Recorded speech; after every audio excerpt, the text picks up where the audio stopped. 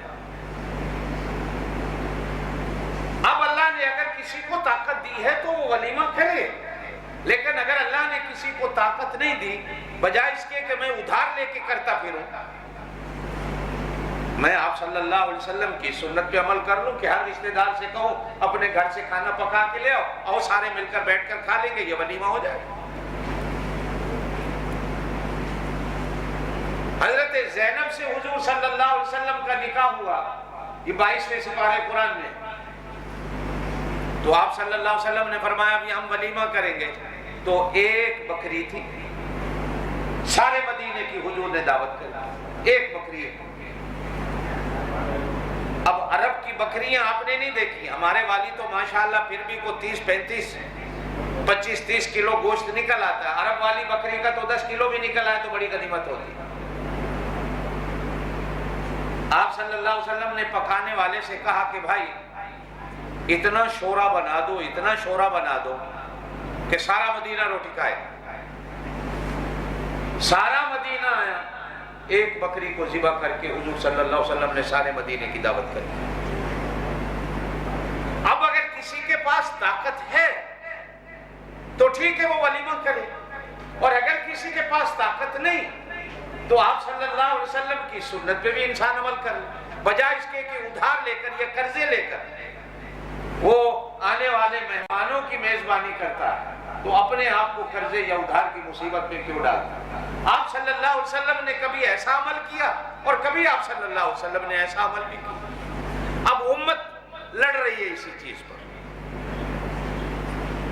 بھائی یہ جو لڑائی ہے، اختلاف جو ہے، وہ افضلیت کا تو ہے کہ افضل چیز کون سی ہے، اچھی چیز کون سی ہے، بجائے اس کے کہ ہم اس چیز پر اختلافات کو رکھتے۔ آج امت جو ہے ایک دوسرے کا سر پھوڑنے میں لگ گئی کہ وہ فلانا کافر، فلانا کافر، بس میں جس پہ عمل کرتا ہوں وہ سنت ہے، باقی جو جس چیز پر عمل کرتا ہے وہ سنت نہیں۔ آپ نے نہیں دیکھے، میں نے ایسے لوگ بھی دیکھے ہیں ضد میں آ کر وہ بنیان میں بھی نماز پڑھتے ہیں، یہاں تک پجامہ پہن لیتے ہیں، گوڑے تک، نیچے نہیں ہے اور کچھ نہیں، صرف بنیان پہنی گئی۔ میں نے ایسے امام بھی دیکھے جو بنیان پہن کر نماز پڑھا رہے ہیں، آپ نے نہیں دیکھا۔ اب آپ صلی اللہ علیہ وسلم نے کبھی بنیان پہن کر نماز نہیں پڑھائی، بے شک مرد کے سطر کے اندر یہ چیز نہیں، مرد کا سطر ناف سے گوڑے تک ہے کہ نماز میں یہ چھپا ہے جو فرض ہے، لیکن سنت کو بھی ہم نے دیکھنا ہے کہ حضور صلی اللہ علیہ وسلم نے بھی کبھی اس طرح نماز پڑھی۔ میں ایک دن ایک بس اسٹاپ پہ کھڑا ہوں، بس ایک لطیفے کی بات ہے، ایک مولوی صاحب ہیں اور انہوں نے وہ سبز رنگ کی پگڑی باندھی ہوئی ہے، سائیکل پہ کبھی میرے چکر لگا رہے ہیں ادھر ادھر اور زور سے الصلاۃ والسلام علیکہ یا رسول اللہ، الصلاۃ والسلام علیکہ یا رسول اللہ، ادھر سے آتا ہے 8-10 اس نے چکر لگائے۔ میں بعد میں سمجھا کہ یہ بندہ کر کیا رہا ہے۔ میں نے اس کے سائیکل کا وہ کیا ہوتا ہے جو آگے ہینڈل پکڑا، میں نے اس سے کہا بھئی میرا نام قاری محمد طیب ہے، میں محمد رسول اللہ نہیں ہوں، یہ چکر لگا لگا کے میرے اوپر سلام کیوں پڑھ رہے ہو؟ نہیں میں تو اللہ کے رسول پہ سلام پڑھ رہا ہوں۔ میں نے کہا بھائی مجھے سنا کہ کیوں پڑھ رہے ہو؟ درود پڑھنا ہے تو انسان اللہ کو سناتا ہے، سلام پڑھنا ہے تو انسان اللہ کو سناتا ہے، مدینے جاتا ہے تو درود و سلام انسان اللہ کے رسول کو، مجھے کیوں سنا رہے ہو؟ منہ سے کہتا میں تجھے جلا رہا ہوں۔ اب ایمان سے کہو درود اگر کسی کو کوئی جلانے کے لیے پڑھتا ہے تو ثواب ہوتا ہے؟ او بھائی درود جلانے کے لیے نہیں پڑھا جاتا۔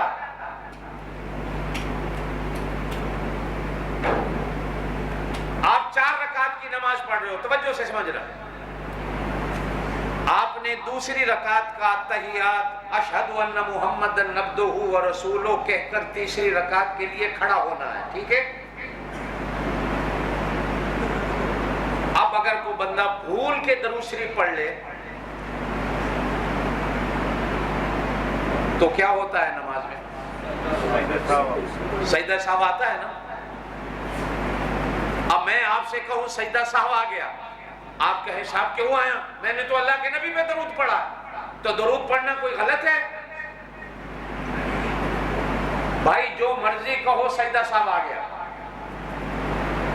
کیوں آیا؟ شریعت کہتی ہے کہ درود ایک ایسی عبادت ہے جو غلطی سے نہیں پڑھنا، وہ سمجھ کر پڑھنا ہے، اس لیے کہ درود ایمان کی نشانی ہے، حضور صلی اللہ علیہ وسلم سے محبت کی نشانی ہے، نہ تو وہ انسان کسی کو جلانے کے لیے پڑھتا، اور پھر بھلا میں کیوں درود و سلام سے جلوں گا؟ یہ آج تک ہمیں سمجھ نہیں آئی۔ لاؤڈ اسپیکر جس دن سے مسجدوں میں آئے، صرف لڑائی جھگڑے کے لیے درود و سلام ہوتا ہے، جس دن بجلی نہیں ہوتی، آج کل لوڈ شیڈنگ ہے، آپ جا کے دیکھ لیں جس مسجد میں لوڈ شیڈنگ ہے کوئی نہیں پڑھتا، معلوم ہوتا ہے کہ یہ ایک دوسرے کو، ہم نے تو لوڈ اسپیکروں کا منہ بھی وہ مسجد والا میری مسجد کی طرف کرتا ہے اور میری مسجد والا اس مسجد والے کی طرف کرتا ہے کہ ایک دوسرے کو جلاتے رہیں، ایک دوسرے کو سناتے رہیں۔ درود تو نے غلطی سے پڑھا کیوں؟ درود ہوش سے پڑھا جاتا ہے، عقل سے پڑھا جاتا ہے، یہ محبت کی نشانی ہے، یہ ایمان کی نشانی ہے۔ اللہ کا بندہ تیرے سے درود پڑھنے میں غلطی کیوں ہو گئی؟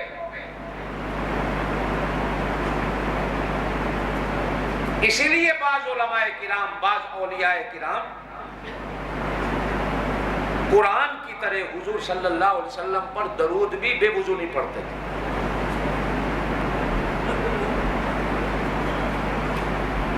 اورنگزیب عالمگیر کا ایک خادم تھا، اس کا نام محمد تھا، تو بادشاہ سلامت جب بھی اسے پکارتے محمد کہہ کے پکارتے، ایک دن بادشاہ سلامت نے اس کے ابے کے نام سے اس کو پکارا،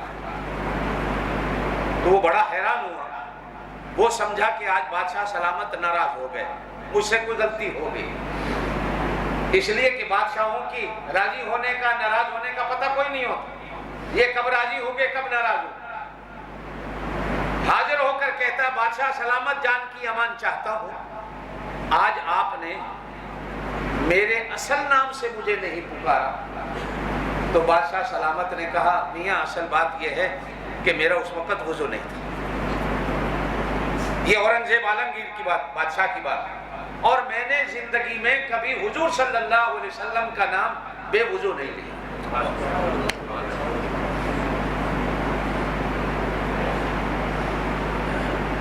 یہ ہندوستان کا بادشاہ تھا، مغلیہ خاندان کا،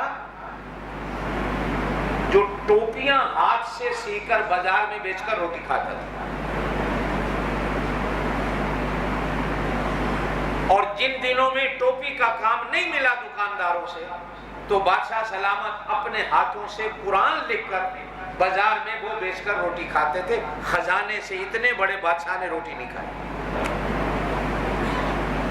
یہ ہمارے بادشاہ اور ہیں، وہ کچھ اور تھے۔ اتنا بڑا مغل بادشاہ کہ جو ٹوپی بیچ کر ہاتھوں سے سی کر بازار میں بیچ کر اپنا پیٹ پالتے تھے۔ وہ حضور صلی اللہ علیہ وسلم کا نام بھی اتنا بڑا بادشاہ بے وضو نہیں لیتا۔ میرے دوستو، میں کبھی کبھی سوچتا ہوں، شاید پہلے بھی میں نے آپ سے کہا ہو، ہمیں حکم ہے کہ قرآن پڑھنے کے لیے وضو کرنا، نماز پڑھنے کے لیے وضو کرنا، حج پہ جانے کے لیے غسل اور وضو کرنا ہے۔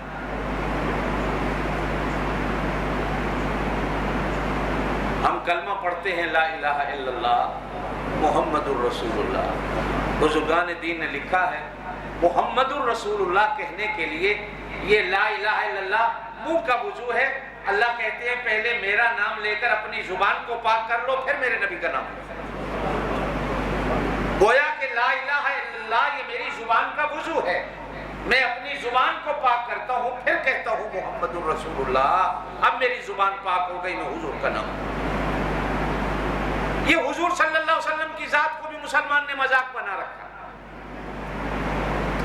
آج اس پر بھی ہمارے کفر کے فتوے ہیں، وہ یا رسول اللہ نہیں کہتا، وہ یا محمد نہیں کہتا، وہ یہ نہیں کہتا، وہ یہ نہیں۔ ارے اللہ کے بندو، جو حضور لائے ہیں اس پہ عمل کرو، جو حضور کہہ گئے اس پہ عمل کرو، حضور کی سنتوں کے مطابق زندگی گزارنے کی کوشش کرو۔ ان باتوں میں کیوں لڑتے ہو؟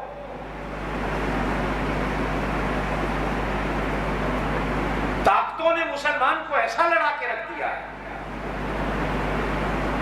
کہتے ہیں کہ پرانے وقتوں میں کچھ ایجنٹ لوگ ایک امام صاحب کے پاس گئے، 10,000 کی دتھی دی نوٹوں کی اس وقت، کہا مولانا ایک مسئلہ ہے آج تک کسی نے نہیں بتایا۔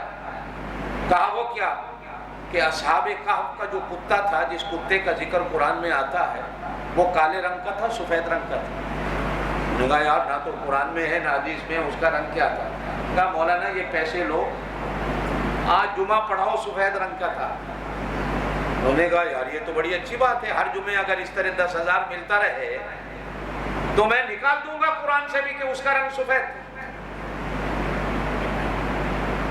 وہاں سے اٹھے دوسری مسجد میں گئے، اس کو بھی پیسے دیے، کہا مولانا آج جمعہ پڑھا دو کہ اس کتے کا رنگ کالا تھا۔ انہوں نے کہا کوئی بات ہے بھلا میں تقریر کر دیتا ہوں کالا۔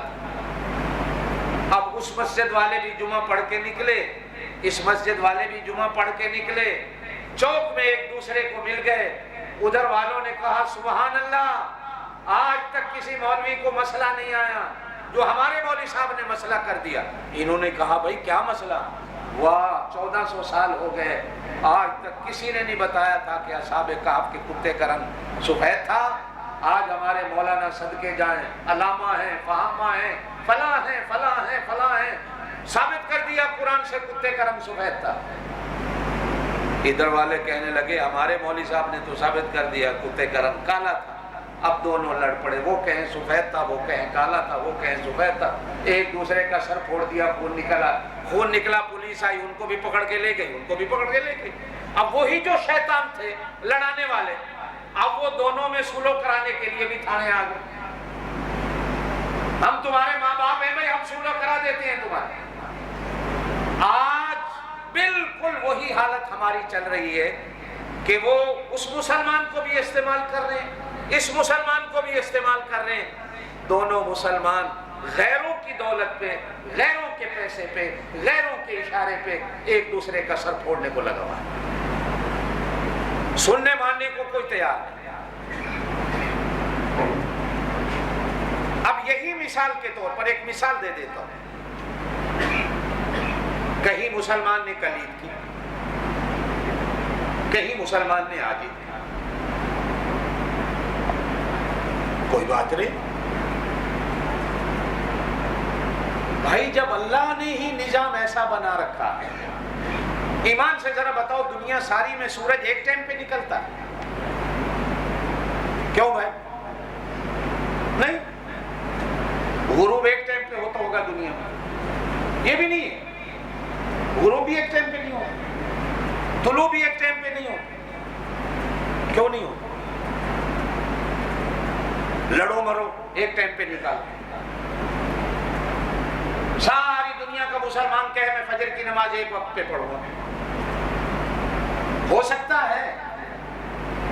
او بھائی، جب میرے اللہ پاک نے سورج کا بھی ایک وقت نہیں رکھا ہوا، کہیں رات ہے کہیں صبح ہے، کہیں صبح ہے کہیں رات ہے، آج یہاں گرمی ہے، ساؤتھ افریقہ میں، آسٹریلیا میں سردی ہے، جب یہاں سردی آئے گی وہاں گرمی ہوگی. یہ نظام قدرت ہے. جب سورج کا ایک ٹائم نہیں ہو سکتا تو ایمان سے اللہ نے، آپ جس ملک میں رہتے ہو پڑھے لکھے لوگوں کا ملک ہے، ڈالروں کا ملک ہے، پیسہ کماتے ہو، کیا آپ اتنا نہیں کہ جب اللہ پاک نے سورج کا ٹائم ایک نہیں رکھا تو آپ ڈنڈے سے اللہ پاک سے منوانا چاہتے ہو کہ چاند اللہ ایک دن کر دو؟ اللہ پاک نے مشرق ایک نہیں رکھی، اللہ نے مغرب ایک نہیں رکھی. جس طرح وقت میں اختلاف ہے اسی طرح چھپنے کی جگہ میں بھی اختلاف ہے، طلوع کی جگہ میں بھی اختلاف ہے. سورہ رحمان میں اللہ کیا کہتے ہیں؟ رب المشرقین، وہ دو مشرقوں کا رب ہے. ورب المغربین، وہ دو مغربوں کا رب ہے سورہ رحمان میں. اور ایک جگہ اللہ فرماتے ہیں رب المشارق، دو مشرقیں بھی نہیں، کتنی ہیں؟ ورب المغارب، دو مغربیں بھی نہیں، کتنی ہیں؟ ہر ملک کی مشرق اپنی ہے، ہر ملک کی مغرب اپنی ہے، ہر ملک کے طلوع کا وقت اپنا ہے، ہر ملک کے غروب کا وقت اپنا ہے. جب نظام قدرت ہی ایسا ہے تو آپ اور میں اگر اختلاف ہی کرتے پھرے کہ مسلمان ایک دن میں عید کیوں نہیں کرتا، تو بھائی جو چیز آپ کے بس کی نہیں وہ اللہ کے بس کی ہے، وہ اللہ کے ہاتھ میں ہے، تو اس میں آپ اور میں کیا کر سکتے ہیں؟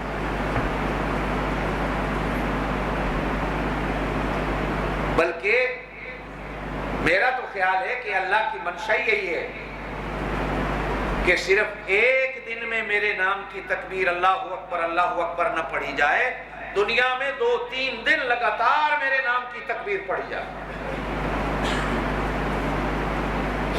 آج یہاں والے کہیں اللہ اکبر لا الہ الا اللہ اللہ اکبر وللہ الحمد. کل اس ملک والے کہیں اللہ اکبر لا الہ الا اللہ اللہ اکبر وللہ الحمد. اللہ یوں چاہتا ہے کہ جس ملک میں میرے نام لینے والے تھوڑے ہیں، زیادہ نہیں ہیں، وہ 2 دن میرا نام لیں، تاکہ غیر مسلم بھی میرا نام 2 دن سن کر کہ مسلمان اللہ کی کبریائی کو بیان کر رہا ہے، وہ بھی حیرت میں آ جائے کہ مسلمانوں کو کیا ہو گیا. لیکن ہم چونکہ سارے ان پڑھ ہیں، آج آ کے ہمارے اوپر آ کر لڑائی ہو جاتی ہے، جی مولوی 29 پہ عید نہیں ہونے دیتے. ایک بات میں آپ سے پوچھوں، اچھا چلو 29 پہ عید ہو جاتی، ہمارا کو نقصان تھا؟ یا آج 30 پہ ہو گئی تو ہمارا کو فائدہ ہوا؟ آپ میں سے کتنے بیٹھے ہو جنہوں نے کہا جی میں قاری صاحب کو $1000 عیدی دے آئے ہوں، اگر کل ہوتی تو آپ مجھے نہ دیتے، آج ہو گیا تو آپ نے مجھے $1000 عیدی دے دی ہے؟ کوئی جو کہے کہ میں نہیں دی دی ہے؟ میں سوچوں میرا فائدہ ہوا ہے. بھائی اللہ پاک کل کر دیتے، ہم کل کر لیتے، اللہ پاک نے آج کر دی، ہم نے آج کر لی، اس میں ہمارا فائدہ نقصان کیا ہے؟ پہلی بات تو سوچنے کی ہے. اور دوسری بات یہ ہمیشہ سوچنا، دیکھو آپ لوگوں کا روزہ ہمارے کندھوں پہ ہے، میں نے بھی قیامت کے دن خدا کو جواب دینا ہے. اگر میں نے آپ کا روزہ توڑوا دیا یا کھا گیا تو قیامت کے دن میں پورا کر سکتا ہوں؟ مفتی صاحب پورا کر سکتے؟ کوئی ہے جو پورا کر لے؟ او بھائی ہم نے بھی مرنا ہے، ہم نے بھی 4 گز زمین میں جانا ہے، اللہ کو جواب دینا ہے. ذرا ڈیروں پہ دکانوں پہ بیٹھ کر سوچ کر اپنی منہ سے یہ الفاظ نکالے کرو کہ مولویوں نے روزہ فالتو کرا دیتا. چاند اللہ کا ہے، میرا نہیں ہے. لالا میرا ہے یا اللہ کا ہے؟ چاند مفتی صاحب کا ہے یا اللہ کا ہے؟ او بھائی نہ کسی مولوی کا نہیں، نہ پاکستان والوں کا بھی نہیں. دنیا میں سب سے پہلے فجر جو ہے وہ فیجی لینڈ میں ہوتی ہے، آسٹریلیا سے آگے. ساری دنیا سونے کی تیاریاں کر رہی ہوتی ہے، وہاں فجر شروع ہو جاتی ہے. وہاں فجر ختم ہوتی ہے، 2 منٹ نہیں گزرتے آسٹریلیا میں اذانیں شروع ہو جاتی ہیں. آسٹریلیا میں اذانیں ختم ہوتی ہیں، نیوزی لینڈ میں شروع ہو جاتی ہیں. نیوزی لینڈ میں اذانیں ختم ہوتی ہیں، انڈونیشیا میں شروع ہو جاتی ہیں، انڈونیشیا میں ختم ہوتی ہیں، ملیشیا سنگاپور میں شروع ہو جاتی ہیں، ملیشیا سنگاپور میں ختم ہوتی ہیں، تھائی لینڈ میں آ جاتی ہیں، کمبوڈیا میں آ جاتی ہیں، ویتنام میں آ جاتی ہیں، وہاں ختم ہوتی ہیں، ہانگ کانگ اور چائنا والے شروع ہو جاتے ہیں، یہاں ختم ہوتی ہیں، بنگلہ دیش برما والے شروع ہو جاتے ہیں، وہاں ختم ہوتی ہیں، انڈیا میں شروع ہو جاتی ہے، انڈیا میں ختم ہوتی ہے اذان، پاکستان میں شروع ہو جاتی ہے، پاکستان میں ختم ہوتی ہے، ایران اور افغانستان میں شروع ہو جاتی ہے، افغانستان اور ایران میں ختم ہوتی ہے، عراق اور ترکی میں شروع ہو جاتی ہے، عراق اور ترکی میں ختم ہوتی ہے تو سعودی عرب میں آ جاتی ہے، اردن میں آ جاتی ہے، یہاں ختم ہوتی ہے مصر چلی جاتی ہے، مصر ختم ہوتی ہے ڈنمارک، ناروے، سویڈن میں چلی جاتی ہے، وہاں ختم ہوتی ہے امریکہ چلی جاتی ہے، امریکہ ختم ہوتی ہے انگلینڈ میں چلی جاتی ہے، ختم ہوتی ہے کینیڈا میں آخری اذان ہو رہی ہوتی ہے، ادھر فجر پھر شروع ہو جاتی ہے۔ اللہ یوں چاہتا ہے کہ 24 گھنٹے میں میرا نام چلتا رہے اور 24 گھنٹے میں امت میرے نبی کا نام لیتی رہے، ایک منٹ بھی 24 گھنٹے میں خالی نہیں جب پوری دنیا میں کہیں نہ کہیں اذان نہ ہو رہی۔ اب میں کہوں کہ صاحب ساری دنیا میں ایک ٹائم اذان ہو اور اللہ چاہے کہ 24 گھنٹے اذان ہوتی رہے، وہ اللہ کی چاہت ہوگی یا ہماری چاہت ہوگی؟ 25-26 سال ہو گئے یہی بات سمجھاتے، لیکن دکھ ہوتا ہے کہ آج تک وہ ہمارا نمازی جو ہماری ساتھ پہلی صف میں بیٹھتا اس کو بھی آج تک ہمارے ایمان کا پتہ نہیں چلا، وہ بھی یہی کہتا ہے جی مولوی ہیں ایک روزہ فالتو کرا دیتے۔ دکھ اس وقت ہوتا ہے جب پہلی صف میں بیٹھنے والا ایک بندہ کبھی نہیں آیا، وہ کرتا رہے کوئی بات نہیں، داڑھی رکھتا ہے، نماز پڑھتا ہے، ٹوپی پہنتا ہے، اور وہ یہاں سے باہر نکل کے مولویاں ظلم کر دیتا ہے جی ایک روزہ فالتو کرا دے، مر گئے ہو ایک روزہ فالتو رکھے، کوئی مر گیا ایک روزہ فالتو رکھے۔ سمجھ نہیں آتی دوستوں کی، بھائی آدھی دنیا نے کل کر لی، آدھی دنیا آج کر لی، دعا کرو کل بھی ہو پرسوں بھی ہو اللہ کا نام دنیا لیتی رہے۔ کوشش کرو کہ اس ملک میں جہاں تم رہ رہے ہو، اس ملک میں رہنے والے مسلمان ایک دن کر لیں۔ آپ صلی اللہ علیہ وسلم مدینہ پاک میں تھے، مسلمان مکے میں بھی تھے، جب مکہ فتح ہو گیا کچھ ادھر رہ گئے مدینے چلے گئے، مدینے والوں نے عید کا چاند نہیں دیکھا، مدینے والوں نے عید کا چاند نہیں دیکھا، مکے والوں نے دیکھ لیا۔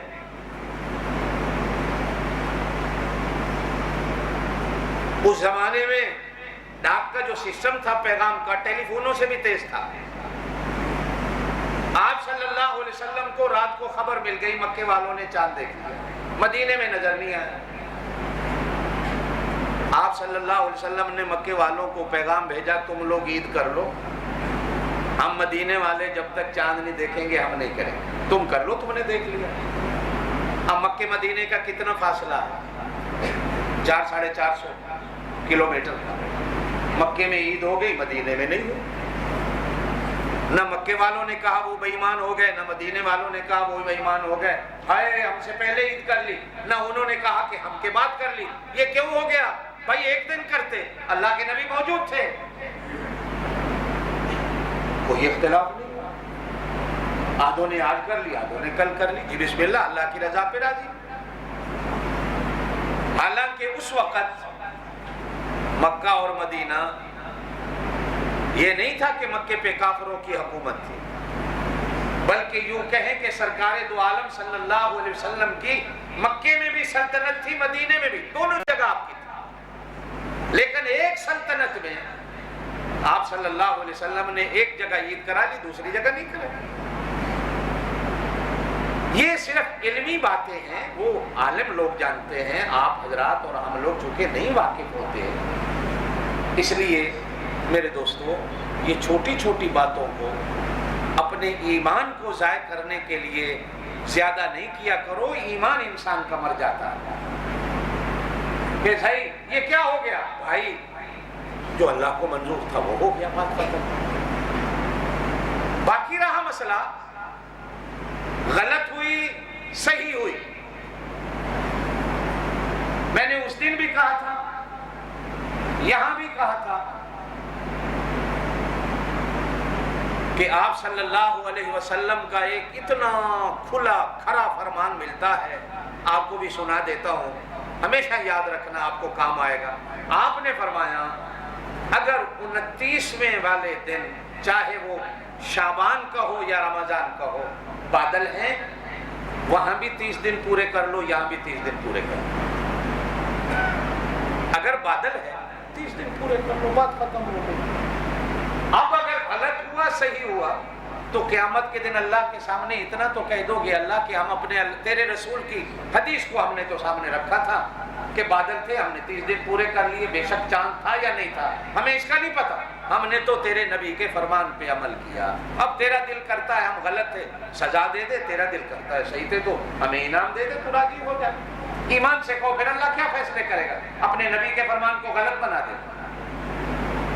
بے شک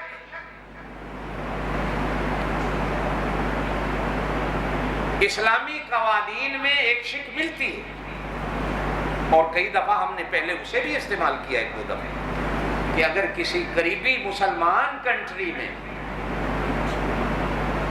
جہاں کا اور ان کا ہمارا ٹائم ایک ہو تو اگر عید کر لی جائے اس میں کوئی حرج نہیں، لیکن یہ اس وقت ہوتا ہے، یہ علمی بات ہے، میں آپ سے کرنا نہیں چاہتا تھا لیکن میں کر دیتا، کہ جب چاند کی ایج اتنی ہو، دو چیزیں ہوتی ہیں، ایک چاند کی برتھ ڈے ہوتی ہے، برتھ کا ٹائم ہوتا ہے، ایک چاند کی ایج ہوتی ہے،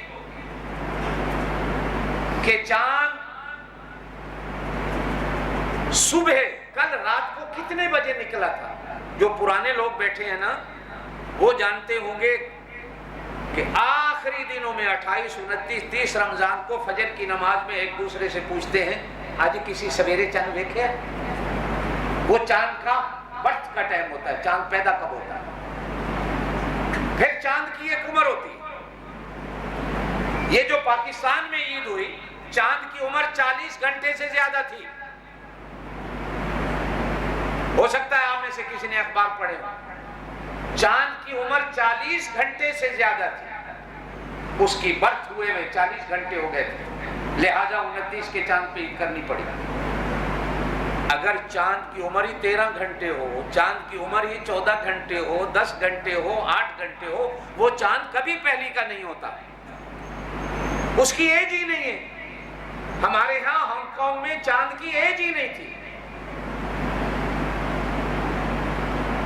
یہ ٹیکنیکل باتیں ہیں جو آپ حضرات کی سمجھ میں آنے والی، ہو سکتا ہے کئیوں کو آ رہی کئیوں کو نہیں آ رہی۔ بھائی جب ایج ہی نہ ہو تو پھر وہ چاند پہلی کا نہیں ہوتا، ہمیں چاند کی عمر بھی دیکھنی پڑتی ہے، صرف اس کا نکلنا نہیں دیکھنا پڑتا، اس کی عمر بھی دیکھنی ہوتی ہے کہ یہ کل پرسوں سے کب کا نکلا ہوا ہے آسمان۔ تو یہ ساری چیزیں جب علماء بیٹھتے ہیں، یہ ساری چیزیں زیر بحث آتی ہیں، اس کے بعد ہی جا کر انسان رمضان کے روزے کا یا عید کا فیصلہ کر پاتا ہے۔ الحمدللہ ہم مطمئن ہیں، بلکہ میں مطمئن ہونے سے بھی زیادہ خوش ہوں کہ ہمارے 30 روزے پورے ہو گئے۔ ہو سکتا ہے آپ میں سے بھی کئی خوش ہوں گے ہمارا مہینہ پورا ہو گیا، اور کچھ میرے بھائی ہوں گے اچھا ناراض بھی وہ ہوتے ہیں جو روزے نہیں رکھتے، ناراض بھی وہ ہوتے ہیں جو روزے نہیں رکھتے۔ جو روزہ رکھتا ہے وہ تو دعا کرتا ہے کہ اللہ میرا مہینہ پورا ہو جائے، روزے دار خوش ہوتا ہے، اور اللہ کی شان ہے، میرا تو تجربہ ہے زندگی کا، آپ کا بھی ہوگا، عید والے دن عید پڑھنے جتنے لوگ آتے ہیں نا، میں ان کا ماتھا دیکھ کر جان جاتا ہوں یہ روزے والا ہے یا یہ بغیر روزے کے۔ روزے والے کا چہرہ بتاتا اس نے روزے رکھے، اس کو اللہ کے مہمان کے جانے کا ایک افسوس ہوتا، اور پھر رمضان کا نور اس کے ماتھے میں نظر آتا، اس کا ایک نور ہوتا ہے رمضان۔ اللہ ہمیں وہ نظر دے کہ جس سے ہم ایسے نور کو پہچانیں۔ یہ جو لیلۃ القدر کی پہچان علماء نے لکھی ہے، ان پہچان نشانیوں میں سے ایک نشانی یہ لکھی ہے کہ اس رات درخت بھی نہیں ہلتے، اس رات درخت بھی ذکر میں لگے ہوئے ہوتے ہیں، وہ بھی سجدے میں پڑے رہتے ہیں، کوئی چیز ہلتی بھی نہیں نظر آتی، ہر چیز سجدہ ریز ہوتی ہے۔ آپ نے 21، 23، 25، 27، 29 راتوں میں سے کسی درخت پہ آپ نے نظر ڈال کے دیکھا کہ میں دیکھوں لیلۃ القدر کی کوئی نشانی مجھے مل جائے؟ روزے دار بندے کا چہرہ عید کے دن بتاتا ہے کہ یہ بندہ مہینہ بھر روزے رکھتا رہا، اور بے نماز اور بے روز والے آدمی کا بھی چہرہ بتا دیتا ہے کہ یہ بیچارہ یا تو ایک روزے والا ہے یا ایک روزے والا بھی نہیں ہے، اور جو بغیر روزے کے رہا وہ باتیں کرتا ہے، اس کو زیادہ شوق ہوتا ہے اپنے آپ کو دکھانے کا کہ صاحب مجھے دیکھو۔ میرے ساتھ پرسوں ایک بندہ لڑ پڑا، بڑی بدتمیزی کی اس نے۔ شام کے 6 بجے کہتا ہے کہ میری بیوی کا فلپین سے فون آیا، وہاں 6 بجے سورج غروب ہو گیا ہے اور وہاں روزہ ہے، عید ہے۔ میں نے کہا یار دنیا میں کون سا ملک ہے جہاں 6 بجے آج کل سورج غروب ہوتا ہے؟ یہ Philippines, Malaysia, Indonesia, Hong Kong, China, یہاں تو 7 بجے کے بعد ہم روزہ پڑھتے، یہ 6 بجے کون سا ملک؟ وہ گرم ہو پڑا، تینوں زیادہ پتہ ہے، پھر وہ تینوں پہ آ گیا، پھر وہ تجھے بھی اس نے چھوڑ دیا، اپنے آپ کو سمجھتا کی تو زیادہ شریعت کو جانتا ہوں۔ اور میری بیوی نے مجھے فون کیا فلپین سے، وہاں 6 بجے اعلان ہو گیا عید کا، اور میں نے کہا بھائی لڑ نہیں، پر مجھے یہ بتا بھی 6 بجے سورج غروب ہو جاتا ہے، عید کا اعلان تو سورج کے غروب ہو۔ میری بیوی نے فون کیا، جو اس کے منہ میں آیا بکواس میں آگے چل دیا، پیچھے جو وہ شروع رہا، لوگوں کو بھی اکٹھا کر لیا۔ یہ اپنے آپ کو جانتا کیا ہے، یہ اپنے آپ کو سمجھتا کیا ہے، میرے سے بات نہیں کر سکا، دیکھو اب چپ کر کے چل دیا، دلیل ہی کوئی نہیں اس کے پاس۔ اور میری بیوی نے مجھے فون کیا، میں نے کہا یار یہ ہے۔ میرے ساتھ ٹرسٹی کے چیئرمین صاحب تھے، انہوں نے میرا ہاتھ پکڑا کہ قاری صاحب کیا بے وقوف کے متھے لگے، یار یہ پتہ نہیں بندہ کون سا ہے، یہ شاید آج آپ سے کو لڑنے آیا تھا۔ تو میں نے بھی آگے ہنس کے کہا، میں نے کہا ہو سکتا ہے کسی نے پڑھا کے بھیجا ہو بھی آج قاری صاحب آئیں گے یہاں کو، جاؤ تماشا ایک دکھا دو۔ او بھائی 6 بجے بھی کسی نے عید کا اعلان کیا، کیوں ہمارا سر کھاتے ہو؟ یعنی ہم لوگ اچھا روزے کے چاند پہ نہیں لڑتے، کبھی کسی نے آ کے نہیں کہا یہ فلاں ملک میں روزہ ہو گیا آپ کیوں نہیں رکھتے، فلپین میں روزہ ہو گیا، ملیشیا میں آپ کیوں نہیں رکھتے؟ عید جب آتی ہے قاری صاحب یہ کوئی بات ہے، ملیشیا میں ہو گیا ہے آپ کیوں نہیں کرتے؟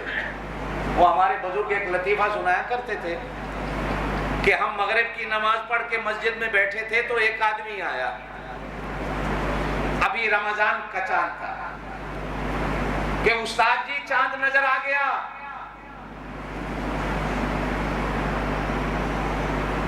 تو مولوی صاحب نے کہا کہ بھائی تو نے دیکھا ہے؟ کہ جی نہیں فلاں بندہ بات کر رہا تھا۔ مولوی صاحب نے کہا اس کو لے آ، گواہی لے لے۔ تو سامنے لے آ کر کہنے لگا اے تیری 4 اکھاں نے، ہمیں نظر نہیں آیا تجھے نظر آ گیا، چل جا گھر۔ استاد جی ایسے جھوٹ بولتا ہے، شکل ہی بتا رہی ہے جھوٹ والا ہے۔ چلے گئے، اب عید کا چاند آیا، وہی بندہ پھر آیا، استاد جی چاند نظر آ گیا ہے، عید کا اعلان کرو۔ وہ کہا بھائی کس نے دیکھا؟ کہ جی فلاں بندے نے دیکھا۔ کہا لے آؤ۔ اب وہی بندہ آ گیا، تو کہتا استاد جی یہ مسلمان ہے، اس کو جھوٹ بولنے کی کیا ضرورت ہے؟ روزے کے چاند پہ اس کو کہہ رہا تھا تیری 4 آنکھیں ہیں، ہمیں نظر نہیں آیا تجھے نظر۔ جب عید کا مسئلہ آیا تو کہنے لگا استاد جی یہ مسلمان ہے، اس کو جھوٹ بولنے کی کیا ضرورت تھی؟ ہو گیا ہوگا، مسلمان ہے جھوٹ نہیں بولتا۔ دیکھو بھائی رمضان کا چاند ایک بندہ بھی اگر کہے میں نے دیکھا ہے، شریعت کہتی ہے مان لو، لیکن عید کا چاند جب تک ایک پوری جماعت نہ کہے ہم نے چاند دیکھا ہے، اس وقت تک عید نہیں ہوتی۔ پھر عید کے چاند کے لیے جو بندہ گواہی دے رہا ہے، دیکھو یہ نمازی ہے، یہ اللہ کا خوف رکھنے والا ہے، اللہ سے ڈرنے والا ہے، جوا کھیلنے والا تو نہیں، شراب پینے والا تو نہیں، بے نمازی تو نہیں، اس نے روزے رکھے کہ نہیں، اللہ سے ڈرتا ہے کہ نہیں؟ ڈرتے ہیں یہ جتنے آئے ہیں، اب ان کی گواہی قبول کر کے عید کا اعلان کرو۔ روزہ اتنی بڑی ذمہ داری ہے کہ اللہ نہ کرے اگر ہم نے عید کر دی، روزہ تھا، مولوی صاحب نے اعلان کر دیا، تو قیامت کے دن مولوی صاحب پکڑے کھڑے ہوں گے، آپ تو چھوٹ جائیں گے، یہ روزہ آپ کا مولوی صاحب کے کندھے پہ ہوگا۔ اللہ کہے گا صاحب یہ جو گواہی دینے آیا تھا، اس سے پوچھا تھا، دیکھا تھا یہ کون ہے؟ عیسائی آ کے گواہی دے دیتا۔ آپ کے پاکستان میں جو عیسائی ہیں ان کا یہ مائیکل والا نام نہیں ہوتا، ان کے آپ والے نام ہوتے ہیں، خلیل مسیح ہے، خالد ہے، طارق ہے۔ پاکستان میں عیسائیوں کے نام یہ ہیں، مرزائیوں کے نام بھی یہی ہیں۔ اگر وہ آ کے عیسائی ہے، آپ کو پتہ ہی نہیں نام کیا ہے جی، خالد، میں گواہی دیتا جی میں نے چاند دیکھا، تو مان لیں گے؟ بھائی روزہ ذمہ داری ہے، اس کے لیے ایک جمع غفیر، ایک جماعت چاہیے جو گواہی دے کہ ہم نے چاند دیکھا، اس لیے کہ روزہ رکھنا جو ہے وہ حقوق اللہ ہے، اور عید کا کرنا یہ حقوق العباد میں آتا۔ اللہ کے حق سے بڑا اللہ کے بندوں کا حق ہوتا، اس لیے ہمیں ٹھوک بجا کے دیکھنا پڑتا ہے۔ میں ان مسئلوں میں بڑا غصے میں آ جاتا ہوں، میں مولویوں کو بھی نہیں سنتا ہوں، تو میں آپ کو سچ بتا رہا ہوں۔ بلکہ اس دن مجھے ایک دو ساتھیوں نے بھی کہا کہ جمعرات کو عید کرنی ہے، مجھے جلال آ گیا۔ میں نے کہا یار کیا بات کرتے ہو، کیسے عید کرنی ہے؟ کوئی تک بنتا ہے عید کرنے کا؟ جمع غفیر گواہی دے، کو ہمارے پاس دلائل ہوں، کوئی ثبوت ہوں، پھر جا کر انسان کہتا ہے۔ بہرحال جو ہو گیا اللہ اسے قبول کرے۔ اس میں نہ تو کسی کی ضد ہے، نہ کسی کا فرقہ ہے۔ کوئی بندہ کہے کہ صاحب یہ فلانے فرقے والے تھے، انہوں نے عید کرا، نہیں میرے دوست، یہ ذمہ داری ہے۔ ہم نے بھی مرنا ہے، دوسروں نے بھی مرنا ہے، آپ نے بھی مرنا ہے۔ قبر میں آپ سے بھی پوچھ گچھ ہونی ہے، قبر میں ہم سے بھی پوچھ گچھ ہونی ہے۔ یہ نہیں کہ آپ سے ہوگی ہم سے نہیں ہوگی، یا ہم سے ہوگی آپ سے نہیں، سب سے ہونی ہے۔ اس لیے الحمدللہ جب بھی کچھ ہوتا ہے تو بڑا ڈر ڈر کے ہوتا ہے کہ اللہ نہ کرے، اللہ نہ کرے، اللہ نہ کرے ہم سے کوئی ایسی بات ہو جائے۔ الحمدللہ میں مطمئن ہوں اور خوش ہوں کہ اللہ پاک نے ہمیں پورا مہینہ کرنے کی توفیق دے دی۔ ہمارے 30 دن پورے ہو گئے، نہ شک رہا آگے کا نہ پیچھے کا، اور اللہ کے نبی کے فرمان کو سامنے رکھا، بادل ہیں تو 30 دن پورے۔ اب اللہ کی شان ہے، پرسوں بادل تھے، کل صاف تھا، کل بالکل مغرب صاف چٹیل میدان کی طرح تھا، پرسوں اللہ پاک نے بادل بنا دیا۔ یہ اللہ کے فیصلے ہوتے ہیں۔ بہرحال اللہ پاک آپ حضرات کو آج عید کا دن ہے، عید کی خوشیاں نصیب کریں، ملیں جلیں، ایک دوسرے کو عید مبارک دیں، بچوں کا خیال کریں، بچوں کو کھلائیں پلائیں، یہ ان کا حق ہے عید کے دن کا۔ آپ صلی اللہ علیہ وسلم نے فرمایا عید کے دن بچوں پہ جتنا خرچ کرو گے اللہ کے ہاں حساب نہیں ہوگا۔ بیویاں ہیں آپ کی حلال کی، ہاتھ باندھ کے، میرے دوستوں ناراض نہیں ہونا، میں آپ کا خیر خواہ ہوں۔ حرام کے پیچھے عید والے دن نوجوانوں گھوم رہے ہو، حلال کی بیویاں تمہارے گھر بیٹھی ہیں، ان کو تم پوچھتے ہی نہیں ہو۔ حرام والیوں کے پیچھے آج مسلمان بھاگا پھر رہا ہے عید والے دن، اور حلال کی بیچاری گھر بیٹھی ہیں عیدی پکا کے، یہ کب آئے گا گھر بیٹھ کر بچوں کے ساتھ کھانا کھائے گا شام تک۔ میرے کتنے نوجوان ساتھی ہیں جن کو گھر کا کھانا نصیب نہیں ہوگا، وہ باہر ہی کھاتے پھریں گے، گند کھانا ہے انہوں نے۔ حلال کی بیویاں ہیں، آپ کی اولادیں ہیں، ان کا خیال کرو، یہ جرم ہے۔ یہ عید کا دن اللہ پاک نے ماں باپ کے لیے، بچوں کے لیے، مسلمانوں کے لیے آپس میں ملنے جلنے کا بنایا۔ ملو جلو، پیار محبتوں کو تقسیم کرو، گھر والوں کے ساتھ ہنسو کھیلو۔ حضور صلی اللہ علیہ وسلم عید کا دن بچوں کے ساتھ گزارتے تھے۔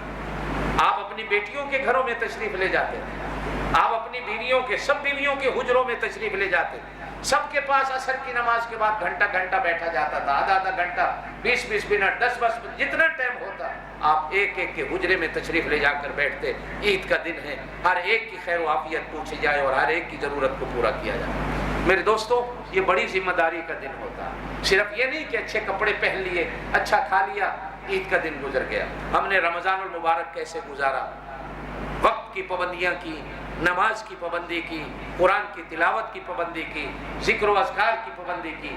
جمعے کا وقت ہے، دل میں اللہ سے نیت کر لیں، اللہ عید کے بعد بھی اسی طرح 5 وقت کی نماز کی توفیق دے، اپنے گھر میں اسی طرح آنے کی توفیق دے۔ صرف نماز رمضان کے لیے فرض نہیں ہے، وہ تو ہمیشہ کے لیے۔ دیکھا جاتا ہے کہ آج عید کے بعد کوئی نمازی 2 آئیں گے، 3 آئیں گے، کوئی آئے گا ہی نہیں۔ رمضان میں مسجدیں بھری ہوتی ہیں، رمضان کے بعد ویران ہو جاتی ہیں۔ آپ جتنے ساتھی ہیں دعا کریں اللہ سے، اللہ توفیق دے، عید کے آج کے دن کے بعد بھی اسی طرح اللہ کے گھر میں آتے رہیں۔ سبحان ربک رب العزت عما یصفون وسلام علی المرسلین والحمد للہ رب العالمین۔